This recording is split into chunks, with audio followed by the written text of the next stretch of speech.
music.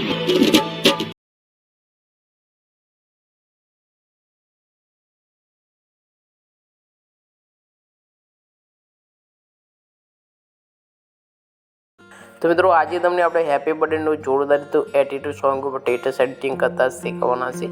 જો તમારે પણ કંઈક આ રીતનું સ્ટેટસ છે તે બનાવવું હોય તો વિડીયોને સ્કીપ કર્યા વગર અંત સુધી જોવાનો રહેશે।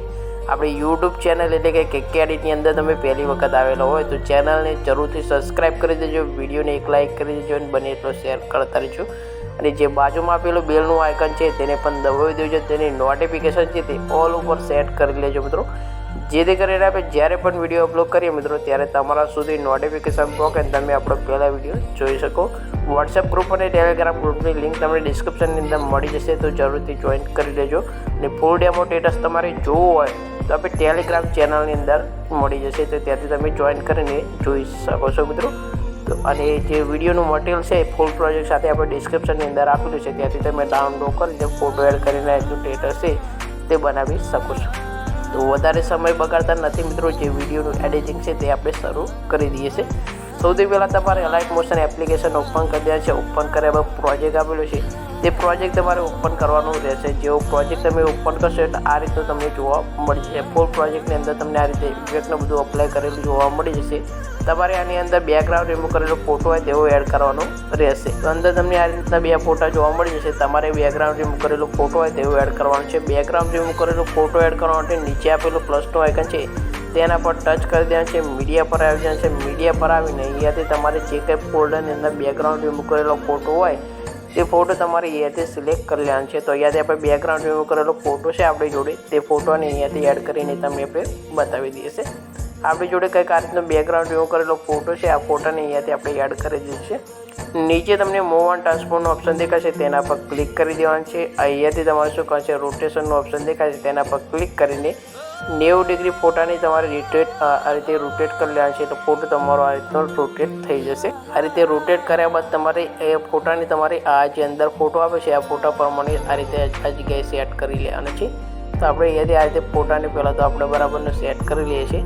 સેટ કર્યા બાદ તમારે શું કરવાનું છે, જે નીચેવાળા ફોટા છે તે ફોટાને ડિલીટ કરવાના રહેશે। તે પહેલાં આપણે જે ફોટો એડ કરે છે તે ફોટાને આપણે સોંગ પ્રમાણે ખેંચી લેવાનો છે।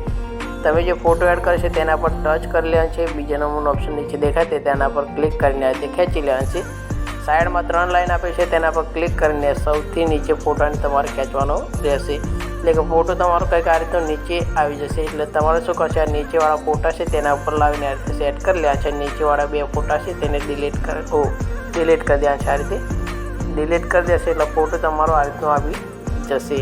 તમારે કંઈ પણ પ્રોબ્લેમ હતો બ્લેક સ્ક્રીન તો આ પહેલી વિડીયો ઇફેક્ટ આપે છે તેને અહીંયાથી હાઇડ કરે છે, એટલે આ રીતે જે ફોટાની અંદર તમે બેકગ્રાઉન્ડ કંઈ કરવા માગતા હોય તો તમારે બ્લેક સ્ક્રીન થઈ જશે નહીં। તો અહીંયાથી તમારે શું કરવું છે, પ્લસનું આઇકન આપે છે તેના પર ક્લિક કરીને ડુપ્લિકેટ લેયર કરી લેવાનું છે। અહીંયાથી નીચેવાળો ફોટો ડુપ્લિકેટ લેયરવાળો છે તેના પર ક્લિક કરીને મૂવ ઓન ટ્રાન્સફોર્મ પર ક્લિક કરીને ફોટાને તમારે આ રીતે મોટો કરી લેવાનો છે। તો આ રીતે મોટો કર્યા બાદ અહીંયાથી આ ફોટાને તમારે આ જગ્યાએ સેટ કરવાનો રહેશે। તો બરાબર આ રીતનો સેટ કર્યા બાદ અહીંયાથી તેને શું કરવાનું છે, બ્લેન્ડિંગ એન્ડ ઓપેસિટી પર ક્લિક કરીને અહીંયાથી તમારે આ રીતે ઓપેસિટી તેની ઓછી કરી દેવાની છે। તમને યોગ્ય લાગે એટલે તમે રાખી શકો છો। આપણે અહીંયાથી 50 સુધીની ઓપેસિટી રાખીએ છીએ। અને જે આ ફોટો અગર તમે એડ કર્યો હોય તો જે વાઘ છે તેના પર આવતો હોય તો આ રીતે તમારે સાઈડમાં ખસેડીને યાર બરાબર તમારે સેટ કરવાનો રહેશે। તો આ રીતે સેટ કરી લેવાનું છે। આટલું કરશો એટલે તમારું સ્ટેટસ છે બનીને રેડી થઈ જશે। તો હવે તમારે સ્ટેટસને સેવ કરવાનું રહેશે। તો ઉપર શેરનું આઇકન આપે છે તેના પર તમે ટચ કરશો એટલે અહીંયાથી વિડીયો એક્સપોર્ટ લખેલું છે નીચે એક્સપોર્ટ, તેના પર ક્લિક કરીને વિડીયોને તમે એક્સપોર્ટ કરશો એટલે વિડીયો તમારા ગેલેરીની અંદર સેવ થઈ જશે। તો વિડીયોનું એડિટિંગ તમને કેવું લાગ્યું કોમેન્ટ બોક્સની અંદર જરૂર જણાવજો। તો નવા એક વિડીયો સાથે મળીશું મિત્રો, ત્યાં સુધી જય માતાજી।